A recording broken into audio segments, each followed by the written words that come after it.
Pet Lady no Ar, comportamento e bem-estar animal.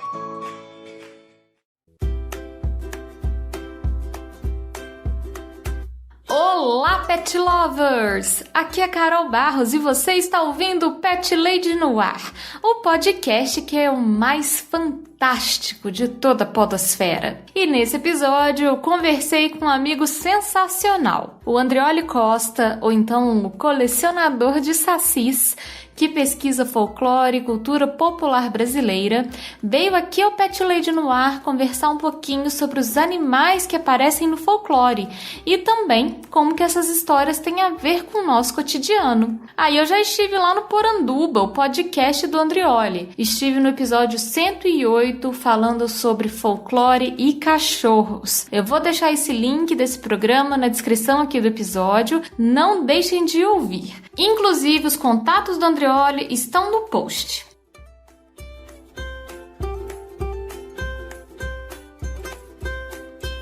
Pet Lovers, antes da gente ir para a pauta principal, eu tenho 2 recadinhos muito rápidos. O primeiro recado é a forma que você entra em contato comigo. Se você quiser me mandar alguma mensagem, um comentário, uma crítica, uma sugestão de tema, se quiser compartilhar a história do seu bichinho, você pode me mandar um e-mail que é carolina@thepetlady.com.br. Você também me encontra no Twitter e no Instagram como ThePetLadyBH e você também me encontra no meu site, que é o thepetlady.com.br. Lá no site você também acha o meu blog, que eu dou dicas de comportamento e de bem-estar, tal qual aqui no podcast. O segundo recadinho é a forma que você me ajuda a manter o programa no ar. Você pode colaborar através da plataforma Padrim.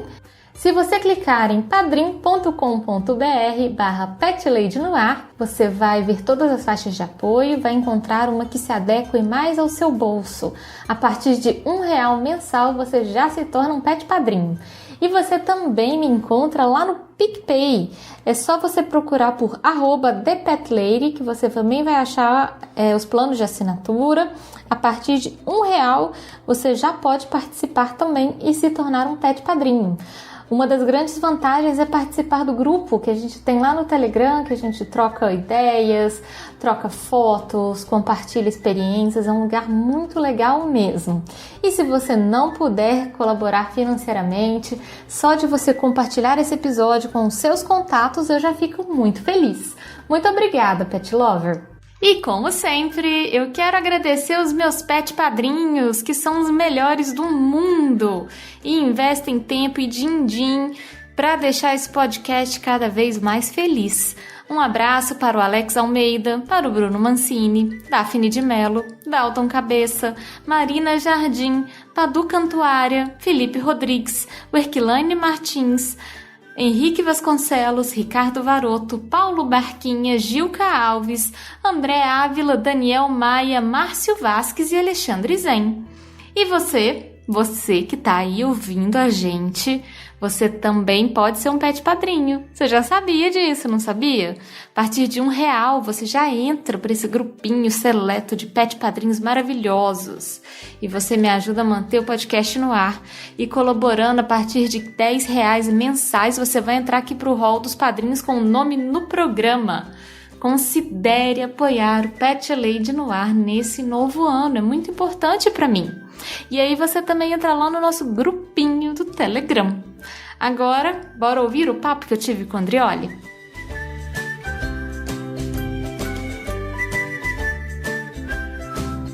Andrioli, seja muito bem-vindo aqui ao Pet Lady no Ar. É um prazer te receber, bater esse papo com você, trocar ideias, super gostoso. E eu quero te pedir para você se apresentar um pouquinho para o nosso ouvinte, falar um pouco de quem é você, o que você faz, qual que é a sua área de estudo, enfim, se apresenta no geral para o ouvinte. Maravilha, Carol, o prazer é meu estar aqui falando com vocês. Meu nome é Andrioli Costa, né, Andrioli mesmo. É o meu nome, muita gente acha que é o sobrenome, né? Mas meu pai achou bonito e me batizou assim. Devo ser aí o único do mundo.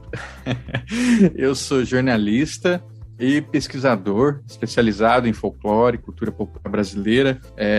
Atualmente eu curso meu pós-doutorado estudando folclore lá na Universidade do Estado da Bahia, no programa de Crítica Cultural. Então eu tô aí nessa vida há alguns aninhos já. Desde 2008 eu trabalho e pesquiso com folclore e desde 2015 eu criei o meu site, que é o Colecionador de Sacis, onde a partir de 2018 sai o meu podcast também, o Poranduba, em que eu misturo, né, a parte entrevista, a parte monólogo, depende do episódio, sempre falando sobre folclore das suas diversas maneiras. A Carol já esteve lá para falar de cachorros no folclore.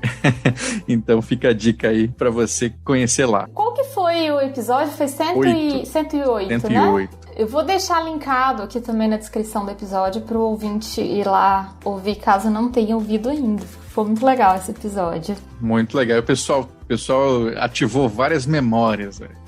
É verdade, eu acho que traz muita coisa de infância também, né?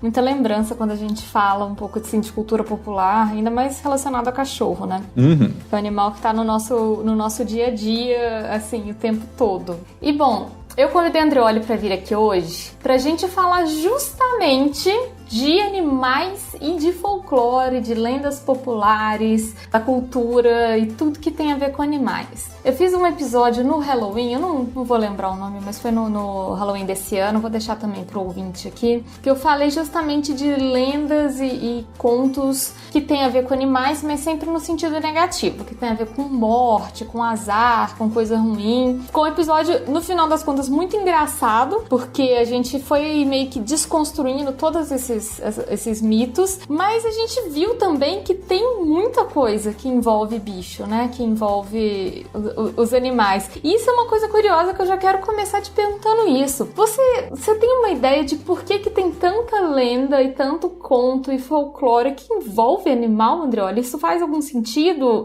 culturalmente falando? Claro, com certeza, porque primeiro a gente tem que pensar, né, fazendo essa introdução básica, folclore, para quem nunca juntou a palavra, né, vem do inglês folklore, né, folk significando povo, lore, conhecimento, cultura, por isso cultura popular. Isso vai dizer respeito sobre tudo aquilo que é identitário, tudo aquilo que é passado pela tradição e tudo aquilo que vai nos conectar com formas ancestrais de pensamento. E isso é interessantíssimo porque tudo pode fazer parte do folclore, inclusive tecnologia, né? Isso é uma coisa que a gente fala muito. Existe hoje folclores da internet, né? Quantas... Seriam tipo as lendas urbanas que a gente aprende depois? Exatamente, como... Olha, eu nunca pensei por esse lado.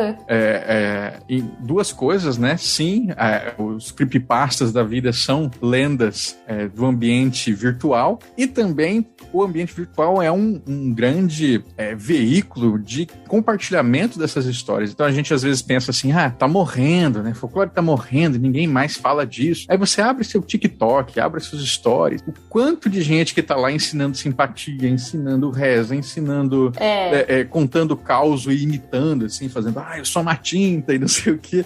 Gente, isso é um dos meus braços de estudo, né? Isso é folk e comunicação. Então, para vocês verem como isso faz parte. E o animal, como faz parte da vida humana, em todos os aspectos, de pet ao que a gente come, a coisas que a gente usa, né? Inclusive, eu posso falar aqui mais tarde, Carol, já deixa a dica aí pra você, de práticas de cura envolvendo animais, né? Uau! Nossa, já gostei! O clássico esfregar a bunda do gatinho filhote no olho pra curar o terçol.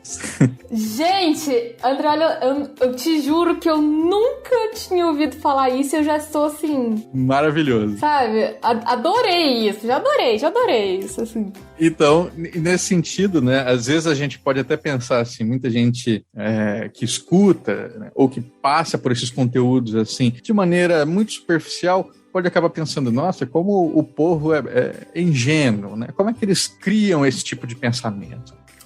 Mas não tem nada de ingenuidade. Na verdade, gente, é uma lógica muito, muito peculiar. Sim. E que quando a gente entende a chave de leitura, tudo faz sentido. Um básico, assim. A ideia de que o semelhante cura o semelhante. Isso vocês já ouviram em homeopatia, né? Mas isso é antiquíssimo e isso faz todo sentido dentro da lógica do folclore e a nossa relação com os animais, por exemplo. Por exemplo, do tipo, se eu estou com asma, eu vou comer carne de gato, porque o gato, ele tem uma asma natural que é o ronron. Então, como ele ronrona muito, ele tem a sua asma natural. Então, as pessoas de Portugal, né, em Portugal se falava isso, comer carne de gato para curar a asma, porque semelhante cura o semelhante. Entendi. E o oposto também, né, que na ideia do folclore, que é, às vezes, a coincidência opositória também funciona. Isso é, aquilo que é imediatamente distante do que você precisa é o caminho da lógica do imaginário. Entendi. Isso me lembrou uma história que eu já ouvi uma vez, de interior também, que pra criança aprender a nadar, ela tem que engolir um lambari vivo e ser jogada no rio, automaticamente. Exatamente. Isso eu já ouvi e eu ficava assim, gente, assim, é tanto detalhe, sabe, numa coisa.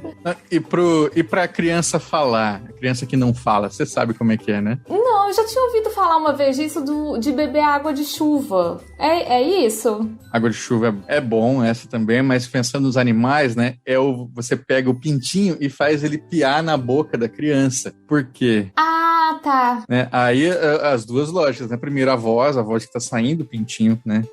Piando, ele tá representando essa voz. E por ele ser um pintinho e você tá lidando com uma criança, né? Tem essa relação de semelhança aí dos dois pequenos. É uma criancinha também, né? Também seria isso. Exatamente. Olha que curioso, eu demorei muito pra falar. Eu fui falar depois dos 2 anos e tanto. Eu vou perguntar pra minha mãe se ela fez alguma dessas coisas pra ajudar, sabe? Acho que até hoje ela se arrepende, Andreoli, que depois que eu comecei a falar também, não parei nunca mais, assim.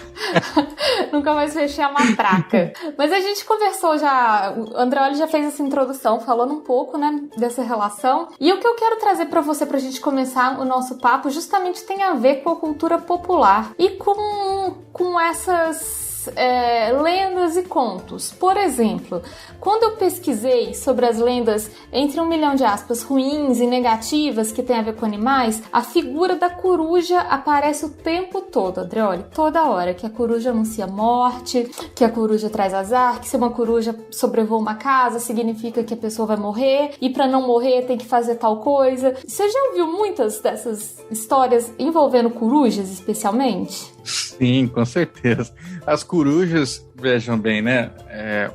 A gente pode pensar pelo próprio hábito delas, né? As corujas, elas ficam habitando os buracos, né? Aqueles espaços em que elas conseguem se encaixar. Então, você vai encontrar muito coruja em lugares lúgubres, né? Você vai encontrar elas em cemitério, você vai encontrar elas em capelas funerárias. É naquela igrejinha que fica ali. E são animais de hábitos noturnos, né? Elas já são... elas vão realmente viver durante o dia. E o que isso nos leva, né? Uma coisa extremamente interessante no folclore sobre corujas é que, especialmente no Ceará, tem uma tradição que ensina, né, que se você vê uma rasga-mortalha, uma suindara passando, né, e cantando, né, que é uma ave que eles vão entender que tem mau agouro, que traz mau agouro, você grita "Viva os noivos!" Que eu vi justamente essa, achei super curiosa. E aí eu penso assim, né, bom, a capela é onde você faz a sua missa do 7º dia, onde vai ter aquela lugubridade toda, mas também é onde começa a vida do casal, né? Então, viva os noivos, você tá indo contra esse aspecto negativo que, né, na cultura tradicional, a coruja estaria trazendo ali, perpassando pela igreja. Então, vejam, né, muito aquilo que eu falei no começo. É oposição ou é a proximidade? E acho curioso, porque a coruja, na verdade, é um animal muito bom, assim, em termos de... Quer dizer, bom, ouvinte, entenda, todo animal é muito bom, não tô dizendo que existe um animal ruim, mas a coruja, ela não é um animal que oferece risco para os humanos, ela não é um animal predador de humanos, pelo amor de Deus, e ela é um animal que tem uma importância biológica enorme ali pro ecossistema, né? Ela caça, é um animal que tem uma razão de existir. E eu acho realmente curioso o fato dela ter se tornado um símbolo de um problema Assim, ao mesmo tempo que para algumas culturas a coruja tem esse simbolismo da sabedoria, da inteligência, tem a ver com professor. E eu acho realmente curioso as pessoas relacionarem a coruja a um mau agouro, a uma coisa negativa, assim. Na minha visão, são animais fascinantes. Eu acho que pode muito bem ser uma coisa portuguesa, porque eu já vi histórias de que bruxas têm cara de coruja, assim, elas assumem feições de coruja. E essas bruxas, elas chegam no nosso folclore, claro, né, por tradição lusitana. Então, muito provavelmente, essas coisas assim, tem um fundinho ali da colonização. Bom, faz sentido, né, é uma influência cultural enorme de toda forma, né. Isso me lembra que quando eu morei em Florianópolis, né, que eu vi em algumas casas mais antigas, tinha muito sapo de pedra. Eu achei só curioso, levemente curioso. Até que alguém me falou, né, que era tradição antigamente se ter, porque Florianópolis, né, de tradição açoriana, da Ilha dos Açores de Portugal, o sapo era usado, né, a estátua de sapo era usada para afastar a bruxa. O que sempre me deixou instigado, assim, porque nos filmes a gente vê, né, filme hollywoodiano, né, a bruxa, que sapinho, e hahaha, e não sei o que. Exatamente, Mas o sapo tá ali afastando. Por que o sapo afastaria uma bruxa, né? É curioso também entender isso. E aí já me leva uma outra questão que muita gente chama aquelas borboletas pretas de bruxas. E há essa lenda de que na verdade, uma bruxa. Mariposa, né? Com aquelas peludas. Aquelas que são mais feias, né? Mais assustadoras, grandonas e tudo. E eu fico pensando nisso também, né? Se tem a ver com isso, de imaginar que é uma bruxa transformada num inseto, numa coisa assim. Pode. Aí, ó, agora você construiu um raciocínio muito bom, porque é possível, né? O sapo come a mariposa. Exatamente. E aí elas ficam com medo daquela casa e não se aproximam justamente porque tem um sapo que seria um predador, né? É uma boa. Pode ser alguma coisa nesse sentido. Porque realmente tem isso, essa da transformação da borboleta, né? E a bruxa em especial é bem diferente, né? Como a nossa bruxa também é lusitana, ela vem de maldição, a maldição da sétima filha. Então a sétima filha, mulher depois de 7 mulheres, se ela não é batizada pela primeira, ela vira bruxa, da mesma forma que o seu oposto imediato, né? A bruxa é o arquétipo feminino ao seu extremo, o masculino seria o lobisomem. E aí, que é o 7º filho, o homem, depois de outros 6 homens. E essa bruxa, ela quando das noites de quinta para sexta-feira, ela se transforma, né? Então, é uma mulher normal que a partir da adolescência ela vai e se transforma, às vezes em bicho, às vezes em pato, às vezes em coruja, às vezes em mariposa, e às vezes só numa mulher, assim, bem deformada que, né, consegue, usando seus expedientes bruxólicos lá de voar em vassoura e tudo mais, ela invade a casa das pessoas procurando bebês recém-nascidos e ali, né, ela suga um pouquinho do sangue do bebê e causa nele uma anemia. Entendi. Então, se o bebê tá doente em casa, talvez seja uma bruxa, talvez seja a famosa cobra que mama, que coloca o rabinho na boca do bebê para ele não chorar e suga o leite da teta da mãe enquanto ela amamenta. Eu já ouvi falar disso também, desse lance da cobra. Agora, essa história, você tem ideia de onde que vem, Andreoli, a história da cobra? É engraçado, né? Porque as pessoas...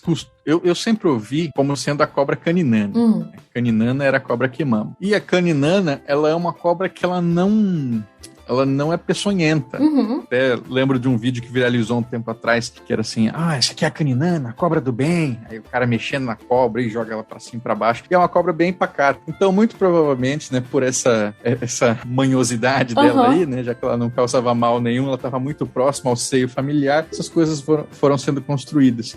O que me lembra que tinha um pássaro, não lembro qual agora, mas na gringa, né, nos gregos já tinha isso, e a gente ainda encontra isso em alguns países da Europa. Quem suga o leite, não mais da mãe, mas da vaca, é um passarinho. Não sei nem se não é uma coruja. Gente! Que a tradição dizia que tinha sempre esses pássaros ali, né, na volta dos currais, e aí, se a vaca não estava dando de leite direito, o pessoal falava que é porque aquele passarinho estava lá sugando o leite da vaca. O que eu acho muito engraçado, porque nem passarinho e nem cobra são animais mamíferos, viu, gente? Eles não mamam. O que eu acho, tipo assim, biologicamente, é uma lenda que não faz muito sentido.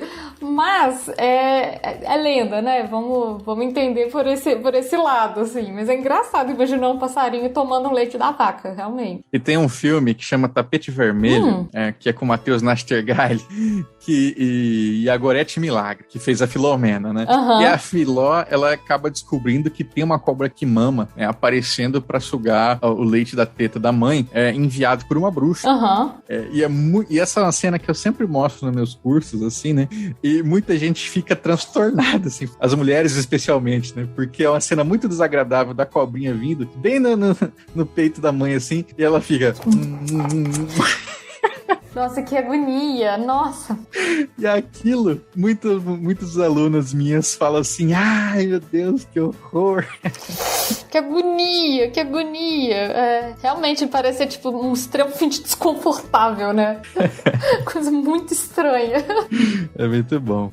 Ainda sobre mau agouro, né? O que isso tem a ver com os bichinhos? O gato preto relacionado ao azar. Isso não é nacional. Essa é uma lenda gringa, né? Uhum. E a gente importou isso? Então, isso aí... Eu não tenho o lastro, né? Da onde que vem exatamente a história do gato preto, mas o gato, ele tem todo esse imaginário que percorre ele, né? De alguém que tem conexão fácil com os espíritos. Sim. E se ele tem conexão fácil com os espíritos, ele às vezes é entendido como uma porta para Pro além. Para esses espíritos, né? Para essas coisas sobrenaturais.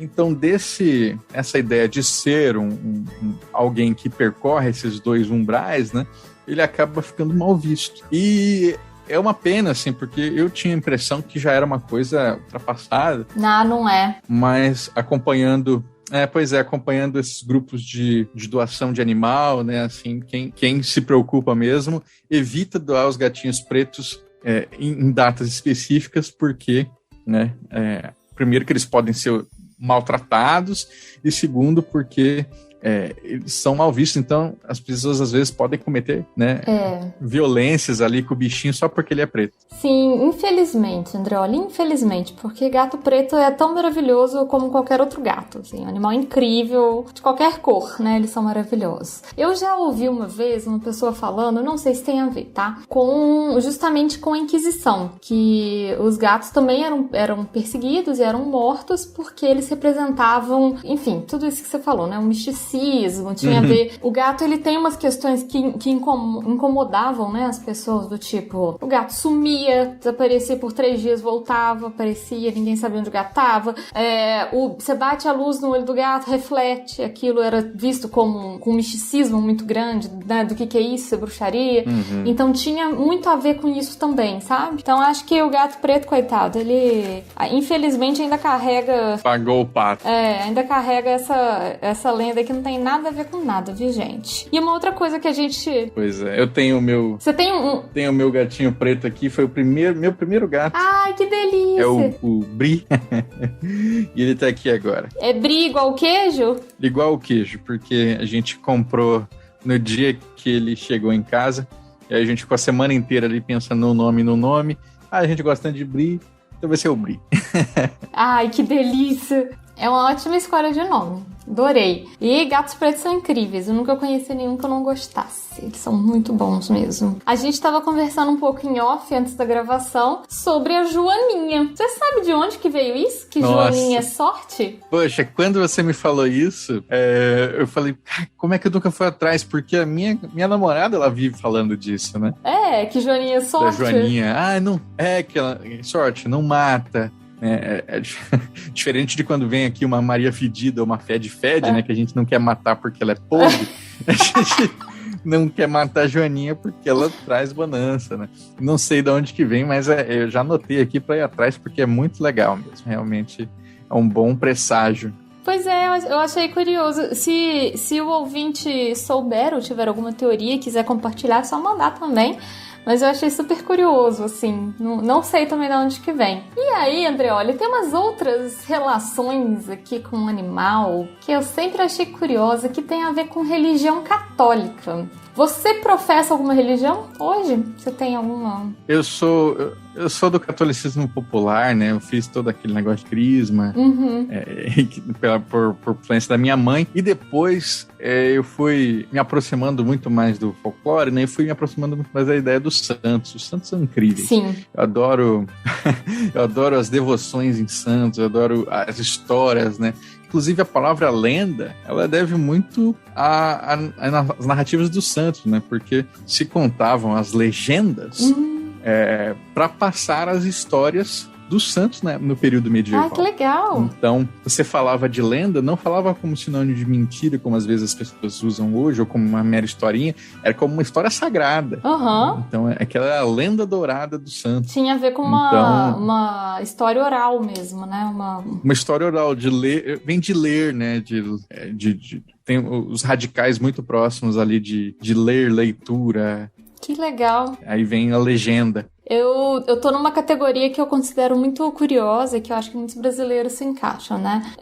Eu me considero muito adepta do ateísmo, porém eu tenho um santo de devoção. Não faz o menor sentido, mas na minha cabeça funciona, sabe? Eu sou devota de São Francisco, que é justamente o protetor dos animais. Ah, claro. Mas eu trouxe pra gente falar um pouco da religião católica, porque, surpreendentemente, aparecem animais também. Por exemplo, a serpente. Serpente representa o mal. A serpente representa, né, o negativo.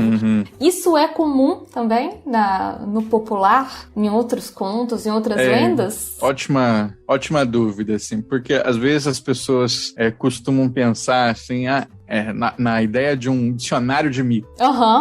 Então, assim, serpente, é algo negativo. Não dá pra gente pensar assim, a gente tem que pensar no contexto da cultura. Entendi. Porque existem povos que vão entender a serpente como sendo símbolo de renovação, já que ela é aquele animal que troca de pele, né? Então, as próprias culturas astecas, elas não tratavam a serpente como a tentação, como o veneno, né? Como aquele que está próximo ali pode te pegar. É claro que a serpente sempre inquietou o ser humano, né? Já que pensem no que é um fervilhar de serpente, né? Aquelas várias serpentes todas juntas ali, aquilo mexe com qualquer um. Sim. Assim, aquilo vai pro âmago, né, dos seus grandes terrores, né? Os terrores do movimento, do caos, das trevas, enfim, tá tudo ali nesse animal. Só que cada cultura vai interpretar isso de um jeito. Então, sim, como sinônimo de demônio, como de traição, de veneno, é possível, mas também renovação, mas também pensem na serpente que morde o próprio rabo, né? Esse símbolo do Ouroboros aí tão conhecido. É verdade, também tem isso. Então,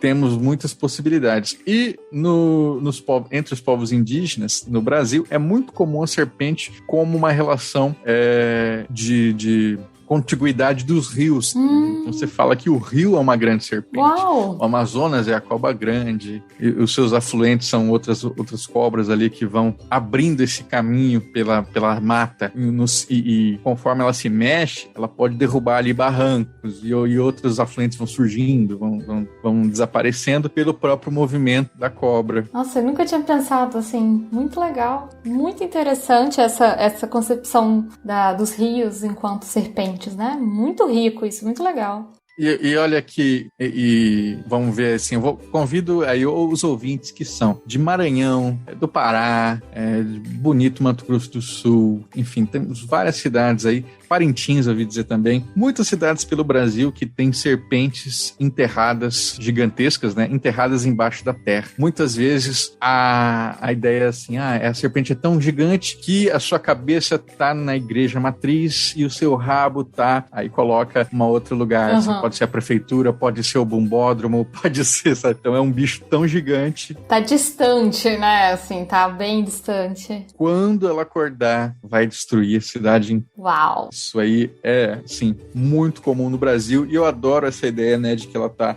com relação com a igreja. Então, parece que a igreja está contendo, mas ao mesmo tempo parece que ela só existe por causa da igreja. Então é aquele coincidência opositória que eu falei do começo, né? Tá tudo muito forte. Eu penso também, Androli, que pode ter alguma coisa atávica no ser humano, do sentido da evolução mesmo, de ter o medo da serpente, o medo das cobras. Fico pensando no homem, né, no começo, na pré-história, tentando sobreviver enfim, por exemplo, sendo atacado por uma cobra. E a gente traz isso, talvez, o nosso DNA, desse medo de um animal que pode realmente nos matar de alguma forma, e isso vai ganhando esse contorno da gente justamente colocar num lugar de maldade, né, de negatividade, um animal que tem um instinto diferente do nosso. Acho que pode ter um pouco a ver com isso também. Tipo assim, a serpente representa o mal porque a serpente é peçonhenta, né? Algumas delas. E pode, sim, te matar. Enfim, imagino que pode ter isso, assim. É muito possível. Só que aí a gente vai naquela lógica do começo lá, quando você falou, mas a coruja não faz mal pra ninguém. Então, assim, tem animais... É verdade. E também vai nesse lugar, né?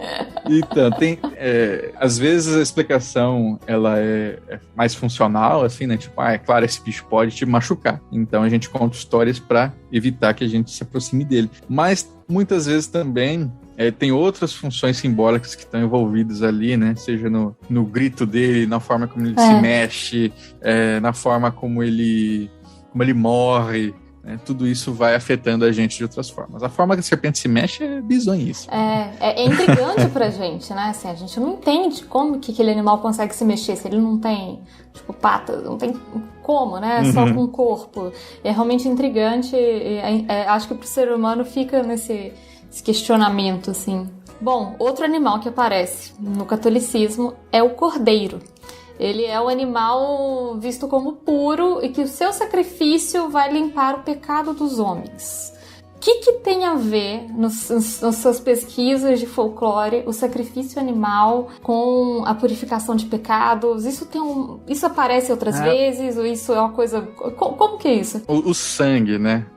Normalmente o sangue, ele é o redentor. Então... você paga coisas com sangue para acabar com maldições. Você tira sangue da mula sem cabeça para fazer ela retornar à forma humana. Você tira sangue do lobisomem para fazer com que ele não precise mais se transformar. Então o sangue é sempre um redentor. Entendi. E aí a gente pode pensar em tudo, né? O sangue é a nossa vida, né? Então você tirar sangue, você simbolicamente acabou com uma vida, só que aí o bicho ainda está vivo, então ele renasceu ao invés de morrer.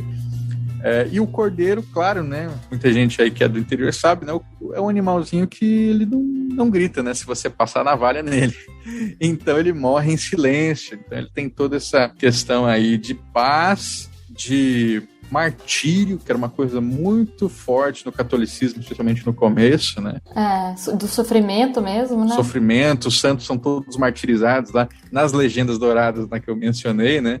A maioria dos santos são mártires que morreram assim, torturados bizonhamente e estoicos, sem sofrer como um cordeirinho. Então é muito dessa relação. Além de ser, claro, né, esses animais que estão junto com um rebanho.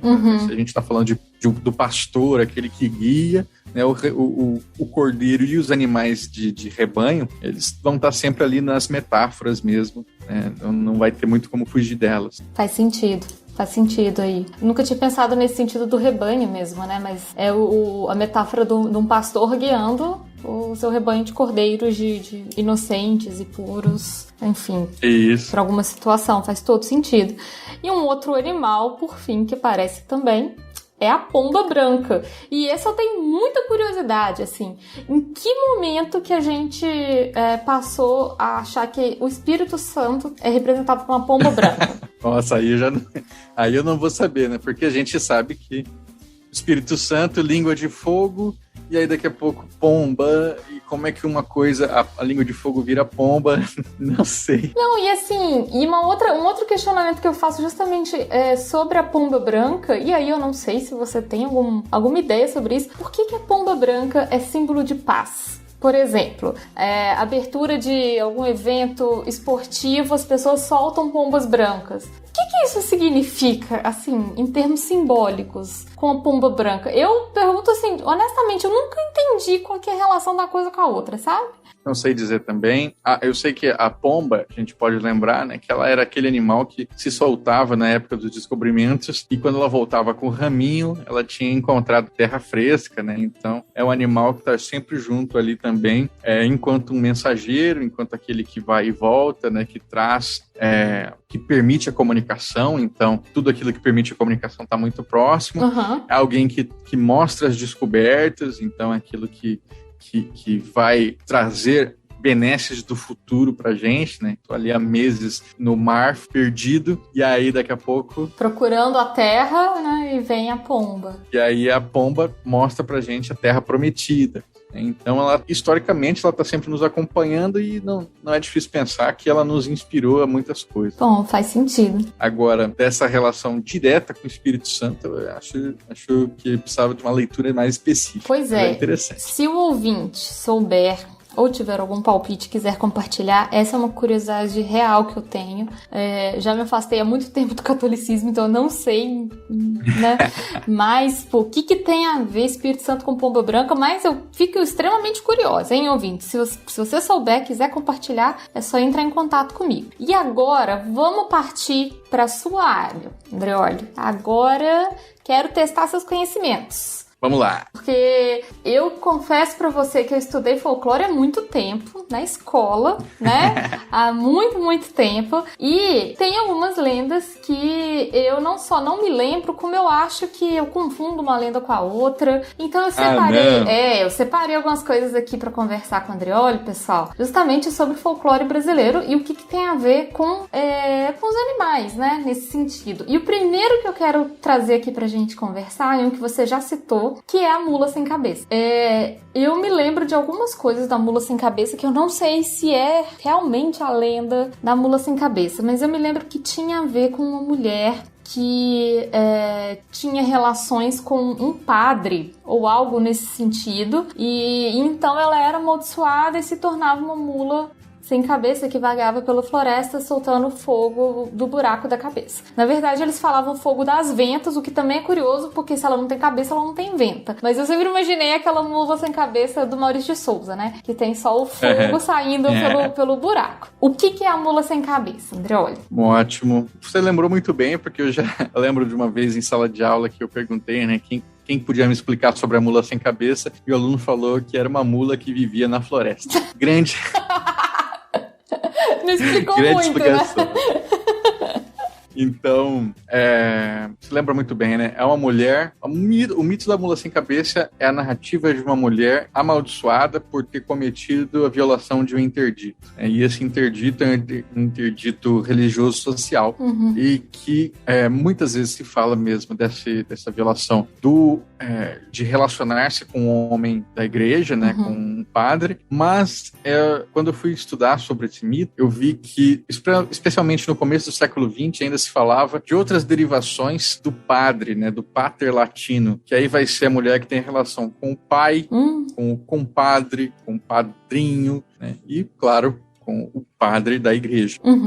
E aí isso ajuda a gente a entender, né? Opa, peraí. Se uma mulher tem relação com o pai, ela teve relação com o pai, ela foi abusada provavelmente essa segunda possibilidade. Já estamos vendo que é um mito opressor, né, Andreoli? Um mito que... Pois é. E a mulher ainda assim é aquela que se transforma em mula, né? Que se transforma então em monstro. E o que é essa ideia da mula? Por que mula, né? Bom, porque ela era o animal do clero. Em algumas regiões, inclusive, mula sem cabeça era chamada de burrinha do padre. Então já dava essa relação de proximidade. Então os padres andavam muito, né, com mulas e carregavam mulas para cima e para baixo. Então, quando você queria pejorativamente falar que alguém estava ali muito próximo do padre, ela era a burrinha do padre, e aí depois, né, isso vai ser a mula. Entendi. E ela é sem cabeça porque ela simbolicamente abriu mão da razão, cabeça, para se entregar a pecados do corpo. Então, por isso, ela é sem cabeça e ela queima. E quem olha... a primeira vez que eu li sobre isso, achei bem marcante, né? Porque dizem que ela não zurra, ela chora. E aí, se você coloca o som de uma mula, né? Procura no YouTube, né? O som de uma mula, ela não faz o inhó do burrito. Ela faz um barulho bizonho que parece um choro mesmo, parece um lamúrio. Inclusive, editor, vamos colocar um barulhinho de mula aqui pro pessoal ouvir. E isso, então a gente tem ali uma relação do animal, né, que faz um barulho de choro, com a mulher que é da penitência, com essa culpa que a sociedade coloca sobre a mulher, que ela queima, então, com o fogo do inferno, de dentro para fora, ela tá sempre sofrendo, ela tá penando, né, por um pecado que a sociedade colocou sobre ela, mas, por exemplo, o pai, o padre com padre e padrinho, e nenhum desses é amaldiçoado, nenhum desses se transforma em monstro. Claro que não, ele é homem, por que ele vai ser amaldiçoado, né? Ai. Exatamente. Então ele é um mito muito denso e que eu gosto sempre de levar para as escolas, especialmente aí dos anos mais avançados, né, 9º ano para cima, para a gente poder discutir isso, né, mula sem cabeça e machismo. Será que a gente não...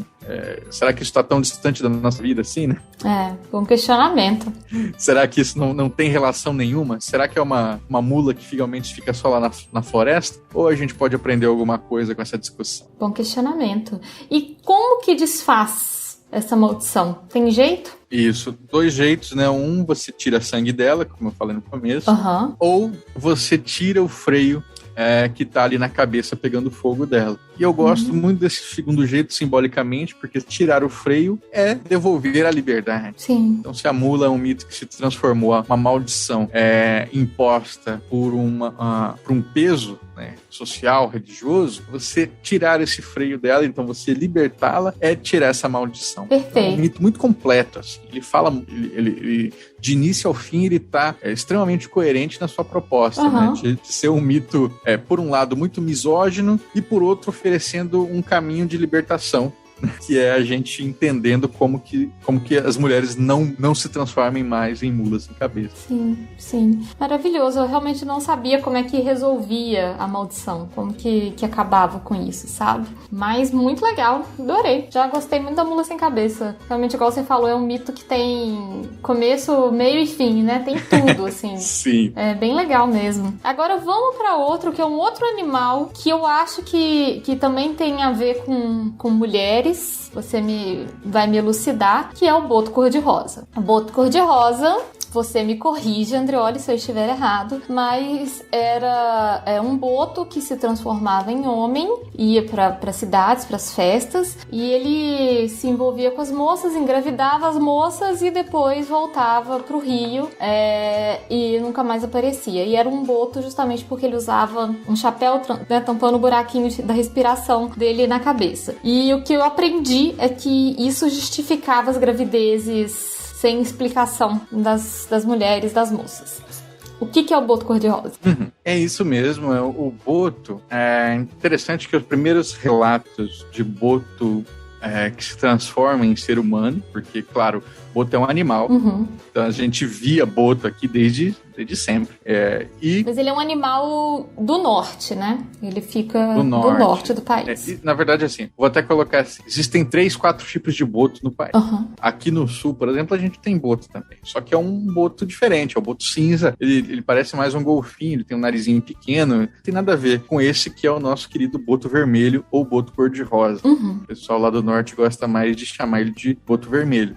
E é o boto vermelho único que se transforma em ser humano. E por que eu falo ser humano e não em homem? Porque os primeiros relatos de boto transmorfo, né, que datam ali do início do século XVIII, eles falam de um boto que se transformava em mulher. Era tipo a Yara, só que uma bota. Exatamente, só que uma bota. Entendi. E aí, com o tempo, né, isso vai se transformando. Hoje a gente encontra ainda algumas histórias de boto que tem ali, vamos dizer assim, um gênero fluido, mas se consolida uma história de um boto que se transforma em ser humano. Entendi. E o que tem de interessantíssimo na figura do boto, e a gente pode retomar, inclusive, na figura do golfinho. O golfinho já era um animal consagrado a Afrodite, né, deusa do amor, na Grécia. Por quê? Porque pelos mesmos motivos do nosso golfinho, do nosso boto. Então, assim, olha pra carinha dele.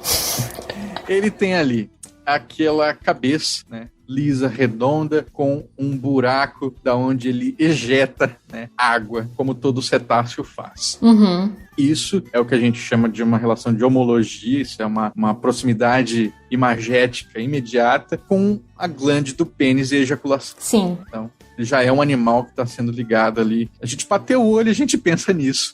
Então, por isso, ele se forma no imaginário como um animal ligado à sexualidade. Sim. O boto e o golfinho, eles nadam, né? Eles têm vários movimentos de natatórios, mas quando eles estão acompanhando as embarcações, né, em superfície, é muito comum que você veja eles nadando, subindo e descendo, subindo e descendo, subindo e descendo, imitando não, mas fazendo a gente lembrar da rítmica da cópula. Sim. Né? Então, é um bicho que o tempo todo tá ali. Vocês já devem ter visto também vídeo de golfinho tarado em cima de tratador e tudo mais. Então, golfinho, boto, a mesma coisa, né? A gente tem essa mesma relação com o boto. Então, por isso que eu sempre gosto de apontar para as pessoas. Muita gente diz assim, inventaram o mito do boto para mascarar a gravidez. Mas se fosse só questão de invenção, por que o boto? Por que não poderia ser, sei lá, o cachorro que tá ali, né? Do lado da sua... Tá na sua casa, tá dentro da sua casa, às vezes dorme na sua cama. Uhum. Por que você não fala que é o cachorro que te engravidou a sua esposa e não você? Você fala que é o boto... A sua filha adolescente. Isso. Você fala que é o boto porque ele é um animal que tudo nele tá evocando essa sexualidade e a gente constrói histórias a partir. Então não é assim, simplesmente. Tem essa imagética relacionada justamente à vivência sexual, né? E ele é tão forte que uma das histórias que eu mais gosto de boto diz que ele é capaz de engravidar uma mulher mesmo na forma de bicho se ele olhar para a mulher enquanto ela estiver menstruada. Então, assim, a mulher tá menstruada, né? Mas na menstruação? Durante a menstruação, ela tem que ficar recolhida em casa, porque se ela sai e olha para um boto e eles cruzam o olhinho, né? Ela vai engravidar só de ter olhado pro boto. Gente, que tudo! Nossa! E é demais porque tem que ser no período da gravidez, né? Então, como eu disse, né, os opostos, afastamento. Muito curioso. Às vezes é justamente no oposto que a coisa... E isso já faz aquela interseção com os mitos e histórias do período menstrual, né? Que tinha muita história que as vós contavam pras meninas. Você não pode lavar o cabelo, você não pode sair de casa, você não pode descer a escada. Tinha umas coisas assim que, caraca, da onde vem isso, sabe? Você sabe o que é uma mandruvá? Sei, é aquela lagartinha, né?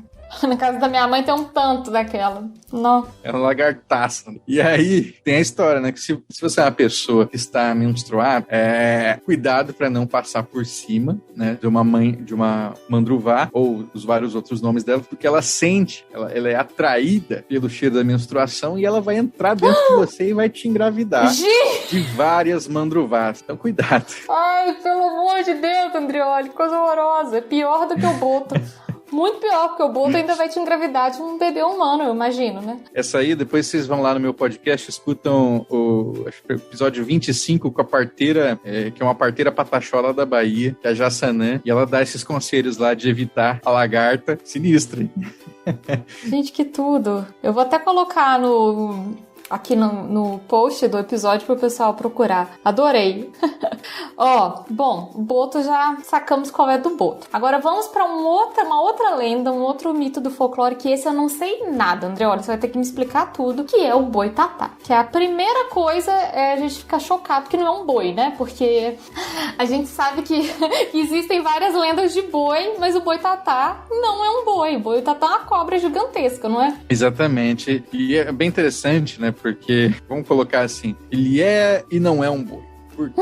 Porque tem alguns lugares, né, que especialmente na região ali de Florianópolis, né, onde já houve registros de boitatá-boi, tanto que você encontra estátuas ali de boitatá na forma de boi, em homenagem aos relatos feitos pelo Franklin Cascais. E no interior de São Paulo, algumas comunidades que são ribeirinhas, né, de grande influência portuguesa, as pessoas falavam boitatá, boitatá, e eles projetavam boi, e ali eles começaram a contar a história de um boi gigante com um chifre pegando fogo. Gente, que coisa legal, porque, só fazer um comentário, eu já cheguei muito tempo, mas na minha infância, a confundir o boitatá com o boi bumbá, com o bumba meu boi do norte. E aí agora eu tô vendo que pode ter uma interseção realmente, porque o boi do boi bumbá é um boi mesmo. É um boi animal, Eu falo, gente, é mais do que eu imaginava, mas continua, André, olha. Mas, né, quando se faz um dos mitos, um dos primeiros registrados, né, em 1560, é o primeiro registro dele, do Curupira, do Anhangá e do Ipupiara, não da Yara, Ipupiara, né, que é a sua antecessora. E se falava, então, de um boi, né, que é em Tupi-Guarani, que é serpente, cobra, e tatá, que é fogo. Então aí você faz a composição de um boi tatá, cobra de fogo, ou, né, como é na oralidade, não era nada escrito, pessoas escreviam o que elas ouviam, né, os cronistas jesuítas, tinha gente que grafava também, pai tatá, em vez de boi tatá, pai tatá, significava coisa de fogo. Ah, tá. Então dava uma possibilidade, né, de você imaginar uma grande variedade de possibilidades, né?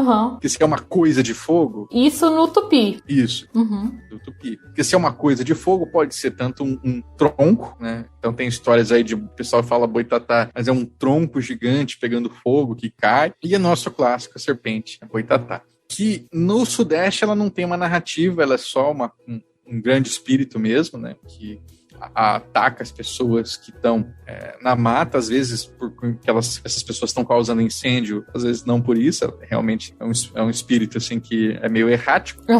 Mas no Rio Grande do Sul tem uma história muito famosa de boitatá, que seria uma cobra que sobreviveu ao dilúvio.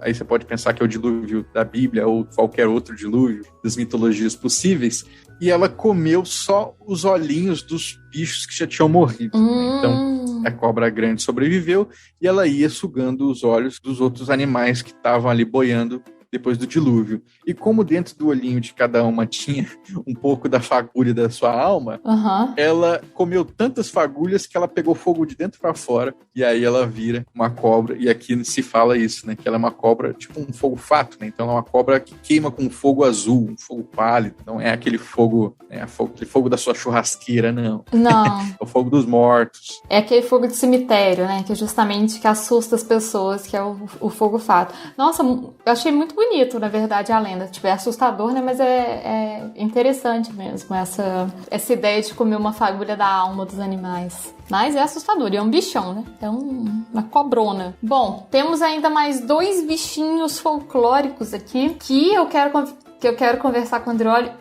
Eu vou te contar que esse Quem serão? Tirou meu sono quando eu tinha lá meus 10, 12 anos, porque, olha pra você ver, é o chupacabra. E o chupacabra, apesar dele não ser exatamente um animal folclórico, né? Eu acho que ele habitou muito o nosso imaginário, né? Ele tá aí no nosso dia a dia. Quando surgiu muito falar de chupacabra, lá nos anos 90... E tinha reportagem no Gugu, reportagem no Fantástico falando de chupacabra. André, olha, eu morava numa fazenda no norte do Paraná. Eu tinha medo do chupacabra, porque eu ficava apavorada. Eu falava, gente, ele vai aparecer aqui a qualquer momento. E os adultos não entendem isso, né? Os adultos acham que você tá, sei lá, que você tá exagerando, mas era uma coisa séria. Então, vamos falar um pouquinho do chupacabra. Quem que é o chupacabra? Você conhece a origem dessa criaturinha? Não conheço direito. Por quê? Porque o chupacabra ele tá naquele interstício entre criptozoologia, alienígena e folclore, né? O pessoal, dependendo para quem que você pergunta, ele vai entender ele de um jeito diferente. Então é difícil a gente cravar ali alguma coisa. Eu nunca gostei desse negócio de alienígena, então eu pulo longe dessas explicações. Mas o chupacabra, então, ele seria um ser, né, pequeno, humanoide, olhos muito vermelhos, né? Olhos muito vermelhos, assim, queimando como um facho de fogo. Isso é uma narrativa clássica do folclore, assim, né? Que você fala que você quer construir um medo, o olho queima que nem um facho de fogo. E é assustador você imaginar isso, né? Você olhar para uma criatura que tá com fogo nos olhos, literalmente mesmo. E ele fica famoso, né? Por causa desse... Já é um mito que se divulga a partir de um processo midiático massivo, né, por causa da televisão, quando começa a surgir notícias de rebanhos de gado que foram sugados, né? Todo o sangue dos animais, e você não encontrava ali rastros desse sangue, você só encontrava pequenas perfurações, e ele ia percorrendo de região para região. Sim. Então ali a gente tem alguns fenômenos interessantes, né? Um é esse medo espalhado massivamente, que é super interessante a gente prestar atenção. E outro é que a gente já teve um mito no Brasil que atacava rebanho e que foi usado para divulgação midiática nos anos 30. Gente! 30, 40, que era o arranca-línguas.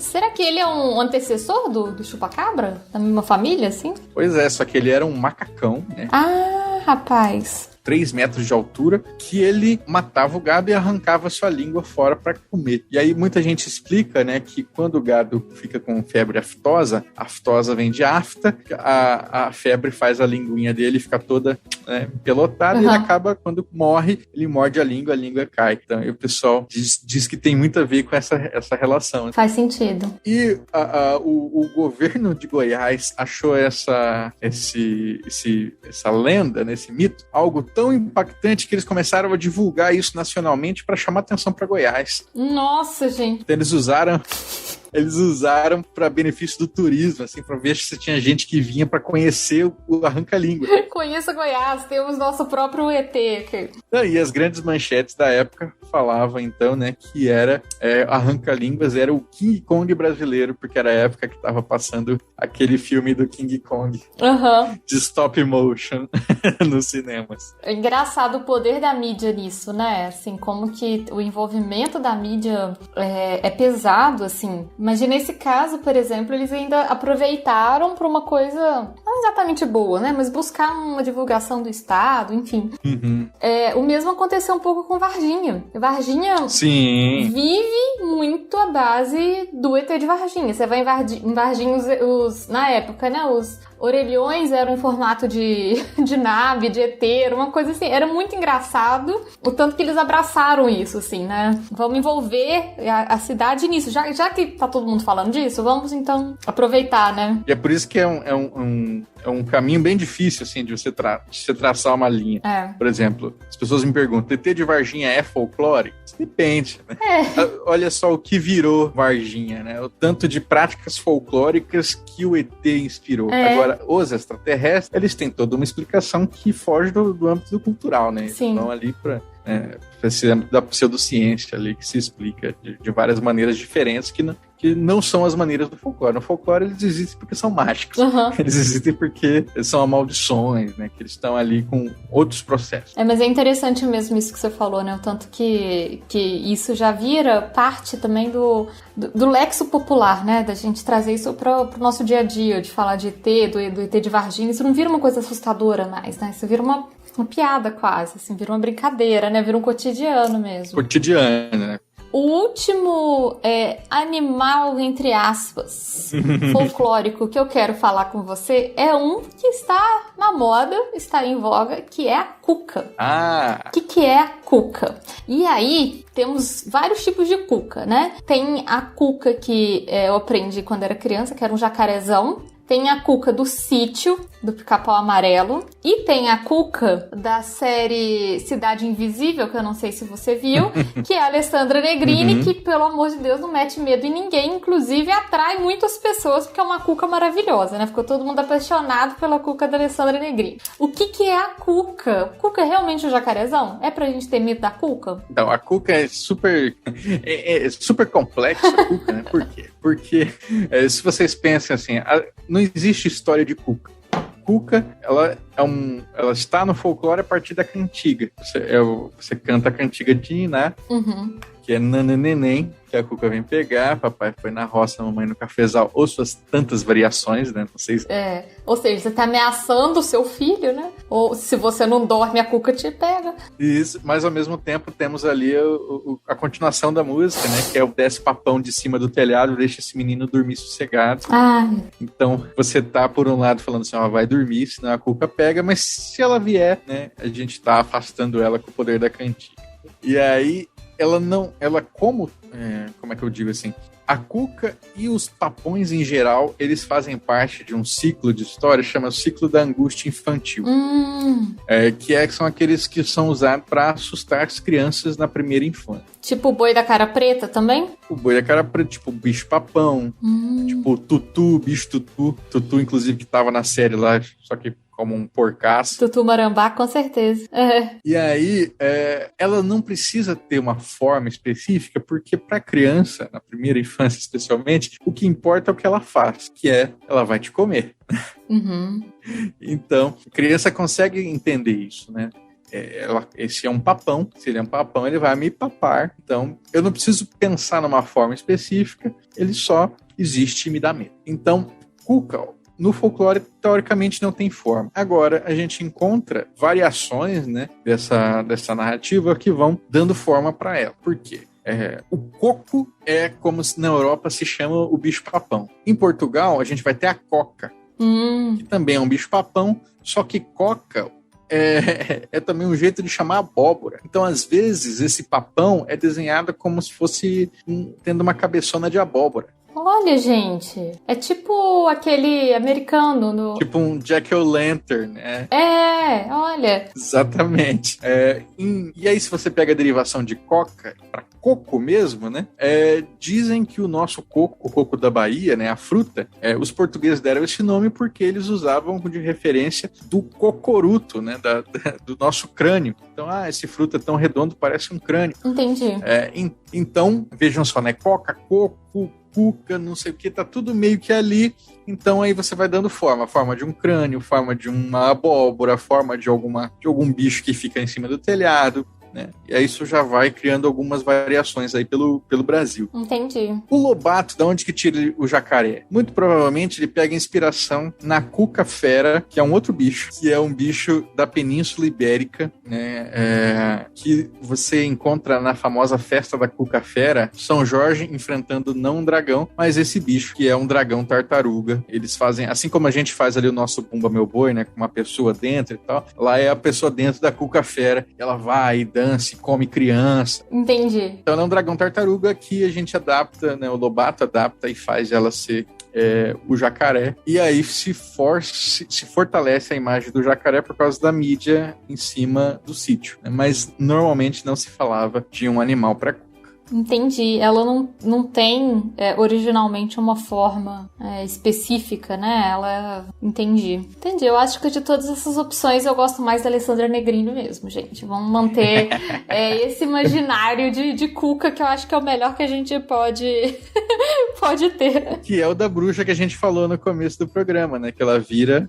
É verdade, ela é uma bruxa, né? Ela é uma feiticeira, né? Ela vira mariposa, né? No caso, acho que é uma borboleta que eles misturaram 2 tipos de borboleta pra fazer aquela lá, era uma coisa dessas. Faz sentido, é isso mesmo. Ela é uma feiticeira, uma bruxa, vira borboleta, bem legal. Você gostou desse seriado, Andreoli? Você achou que não... Eu acho que tem pontos positivos, mas a gente fez uma live de 4 horas reclamando do roteiro, então temos aí alguns problemas. Só alguns. Pouquíssimos problemas, imagina. Eu acho que eu cobri os animais que eu lembrava. Tem mais algum mito envolvendo o animal no folclore brasileiro que você lembra que eu não tenha falado? Olha, eu vou falar de... às vezes as pessoas, elas falam assim, ninguém fala de folclore, só falam de folclore para falar de cultura negra, cultura indígena, ninguém fala de folclore cristão. Isso não é verdade. Tanto que a gente já falou aqui um pouquinho, né, dos animais ali que estão dentro da Bíblia e tal, que Sim. Essas crenças, mas nos contos populares, né? Eu fiz um vídeo recentemente lá, contando a história de por que Jesus deixou o linguado com a cara torta para sempre. Que o linguado, você sabe, aquele peixinho que tem os 2 olhos do mesmo lado do corpo? É verdade. E o linguado sempre me lembra a história da Pequena Sereia, que é o peixinho de estimação dela. Sim, e até no meu vídeo, né, que eu ensino a fazer a receita do linguado e conto essa história, eu falo assim, olha só, gente, linguado não é aquele bichinho da Pequena Sereia, não. Esse esquisitão aqui, ó, olha os olhinhos dele. Ele não é bonitinho daquele jeito, não, né? E por quê? Dizem que Jesus foi pedir uma informação pro linguado, e o linguado, ele arremedou Jesus, torceu a cara toda e fez... E Jesus ficou... Jesus achou aquilo um disparate, deu um tapa na cara do peixe, e ele ficou com a cara torta pra sempre. E aí eu conto essa história lá no meu vídeo, no meu canal do YouTube. Conto também do outro bicho, né, que foi a tatu, que foi abençoada por Nossa Senhora, porque deu de mamar pra Jesus quando o leite dela secou. Gente! E ajudou a puxar os burricos ali quando eles estavam precisando fugir. E eu não vou mostrar porque não vai usar vídeo, né? E nós temos todo um ciclo de animais que ajudam durante o nascimento de Cristo na manjedoura. Olha só, Andreoli! Gente! Por exemplo, meu avô falava assim, ó, no dia que Jesus nasceu, o galo romanista, à meia-noite do dia 24, ele cantou: Cristo nasceu, Cristo nasceu. E aí a vaca perguntou: aonde? E a ovelha respondeu: em Belém. Ai, que bonitinho. E aí o porco, ele duvidou, né? Ele falou: não creio, não creio, não creio, não creio. É por isso que o porco é um animal mal visto. Ah, tá. Entendi. Ali também na manjedoura dizem que a vaca, né? Jesus estava passando frio, aí a vaca bafejou tentando esquentar, que todo mundo estava tentando ajudar, mas não estava dando certo. E aí, no Brasil, né? A história se passa no Brasil. Agui oferece, né? Ele fala assim: gente, bota fogo no meu rabo, porque aí eu vou usar ele de tocha, e aí eu vou esquentar o menino Jesus. E é por isso que no Brasil o nosso gambá ele tem o rabo pelado, ele não tem aquele rabo cheio como o cangambá que a gente conhece. Ai, eu adorei essa história, principalmente porque eu tenho um ouvinte que sempre fala de gambá. Eu pessoalmente adoro gambá, eu acho uma gracinha, eu acho muito bonitinho, assim. Olha aí nos presépios do Vale do Ribeira, tem muita gente que faz ali no presépio um gambazinho. Ai, que bonitinho, eu vou dar uma pesquisada nisso, porque eu gosto bastante de gambá. É um animal que eu tenho uma afeição interessante, que é um animal muito mal visto, muito maltratado, e é um animal absolutamente do bem e importante e sofredor, né? Porque se hoje o gambá invade a sua casa, é por culpa nossa. É verdade. E é outro também que deu de mamar para Jesus nos contos populares. Olha aí pra você ver. É por isso que a gambá, ela não sofre das dores do parto. E muita gente usa, então, couro de gambá, ou banha de gambá, ou como chamam na Bahia, né, de saruê, na barriga da parturiente, assim, ou lubrificar mesmo. Pra não ter as dores do parto que ela teria. Entendi. E eu vou dedicar esse trechinho que a gente falou de gambá especialmente pro Dudu, que é meu ouvinte. Dudu é veterinário de Silvestres, então ele conhece muito gambá e a gente sempre fala de gambá. O Dudu sabe que é um lance que eu curto. Nossa, eu adorei saber desse lance dos animais com justamente a história de Jesus e com a Bíblia, né, com a história religiosa. Eu vou deixar o link do seu canal também aqui no post pro pessoal conhecer, ver a receita do linguado. E ver que não é bonitinho igual o linguado da Ariel. Ele é um bicho muito feio, né, André? É um peixe bem do feio. Mas eu adorei a história, achei super legal, assim. É bem interessante a gente ver essas outras histórias, assim. E também ver que tem história em tudo, né? A história não vem só de um lado ou do outro, né? Ela vem, enfim, as fontes são inúmeras, são múltiplas, de tudo quanto é lugar. Perfeito, Carol. Foi um prazer estar aqui conversando com você, contando um pouco dessas histórias aí pro seu público. Espero que vocês tenham gostado. E sobre esse ponto final, né? De vez em quando aparece, é muito raro, muitas vezes o pessoal gosta, né? Mas de vez em quando aparece um falando assim, isso é um desrespeito com a religião, isso é... Gente, o catolicismo popular, ele encara essa presença de Jesus, dos bichos, uma proximidade tão grande que isso não é um desrespeito, isso não desmerece a fé de ninguém, isso aproxima. Isso é demais, assim, eu gosto muito disso porque mostra, né, o quanto essas coisas que são tão graves, tão institucionais, para o povo, elas estão ali, né? São Pedro visita sua casa, come da sua comida, pronta ali, dança com a sua filha, e tá tudo bem porque faz parte do modo como essas pessoas veem o mundo. Então, assim, não há desrespeito algum, que são todas histórias potentíssimas e sagradas. Concordo totalmente. Vou te falar também justamente do meu santo de devoção, São Francisco, que justamente é o santo protetor da natureza e dos animais. E uma das frases que é atribuída a ele que ele teria falado, né? Não te envergonhes se às vezes os animais estão mais próximos de ti do que os humanos, pois eles também são seus irmãos. E é isso, né? Eu, pelo menos, encaro todas as vidas como vidas importantes, inclusive de animais, de plantas, de tudo, que engloba aí a nossa vida. E eu vou te pedir, Andreoli, para você fazer o seu jabá, falar onde que o ouvinte te encontra, como é que faz para te seguir no Twitter, como é que faz para ouvir o Poranduba.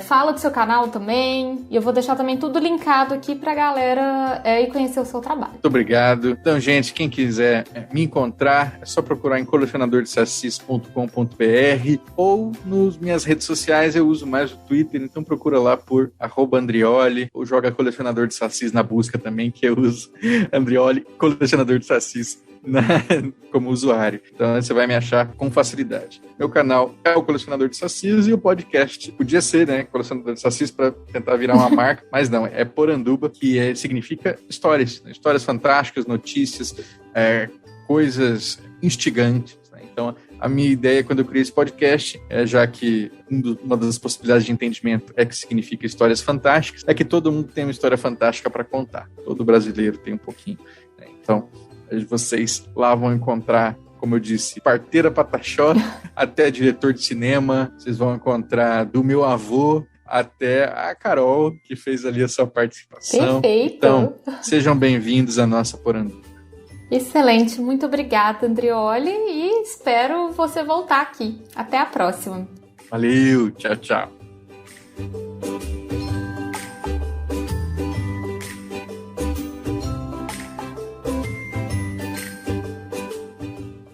Sendo devorado por mosquitos. Ah, meu Deus, eu não tenho um trem aí, não? Uma raquete, Deixa eu pegar ali rapidinho, eu já completo meu raciocínio. um veneno mortal. Editor, enquanto isso eu vou cantar uma bela canção pra você. Deixa eu pensar na bela canção pro editor. Ai, meu Deus do céu, eu não consigo pensar na bela canção agora que eu preciso pensar na bela canção. Olha, eu vou lhe mostrar como é belo este mundo, já que nunca deixaram o seu coração mandar. Eu lhe ensino a ver todo encanto e beleza que há na natureza, num tapete a voar, um mundo ideal. Um privilégio ver daqui. Oi, desculpa. Você achou um veneno ou coisa assim? Voltei. Achei aqui, já passei um baigonzinho e repelente nas minhas pernas, porque tava complicado. E nossa, e como que incomoda, né? A gente vai ficando nervoso com os bichinhos. Perde o raciocínio, né? Horrível. Eu vou continuar ali da onde eu parei. Este programa foi editado por Audi Edições.